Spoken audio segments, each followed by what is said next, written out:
something that's kind of taken my interest recently is the upcoming brand new smartphone from Microsoft called the Microsoft Duo, or Duo, depending how you pronounce the letter D. Something that really pisses me off about Americans, sorry to go off on a tangent here, but it's when they make fun of how I pronounce YouTube. In England, let me just give you a quick history lesson. In England, we pronounce the combination of letters TU as if it's a CHU.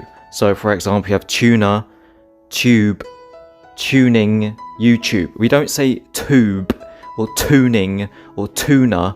That just sounds dumb to us. So it's kind of irritating whenever I say YouTube, people have to spell out YouTube as in U, then CHUBE. Yeah, that's what it sounds like when an English person pronounces YouTube. We don't say YouTube. Okay, now that we have that out of the way, let me tell you about this new smartphone coming out from Microsoft next month, September 10th, and why it's going to suck. So the first annoying thing about Microsoft is they're only releasing this smartphone in America. That is the United States, not the continent of America. For some reason they're not releasing it worldwide. I guess they're doing like a testing phase to see how well it does, and if it flops then they won't sell it anywhere else, and if it does well then they'll probably sell it somewhere else. I don't know. But it's kind of annoying because obviously I don't live in America, I live in Europe, and it'd be nice if you actually sold stuff in Europe as well instead of just America. Because I don't really fancy the idea of having to fly all the way over to America to just get a stupid phone. And I don't have any friends in America. Yes, I have relatives, but they don't even know I exist. So let me tell you a bit about how come I have relatives in America. I'll try and keep this story short. So I had a grandfather, and he had a little brother. Now, my grandfather went off to war and fought for England against the Germans, and he got a lot of money for doing it, but his stupid parents made him give the money to his little brother, who was too young to have to join the war, and his little brother got to use my grandfather's war money to go off and study university in America. He got a PhD, became a very smart man, and he moved to America, met a wife, had kids, grandkids, and one of his grandkids married a Japanese woman. So I've got Japanese relatives out there in America somewhere, but they don't even know I exist, but I know they exist. Stuff them.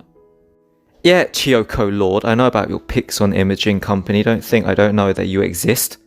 Anyway, unfortunately, my grandfather kind of cut ties with his little brother, so my family on the English side don't really have much or any contacts with our relatives on the American side. So yeah, I do have relatives in America that could have sent it to me if I asked them to receive the parcel, but I don't really know them, and I think it'd be kind of strange if I just suddenly emailed, "Hi, Chiyoko Lord, I'm Daniel Lord, descendant of your grandfather's brother's something." I don't know, it gets kind of confusing.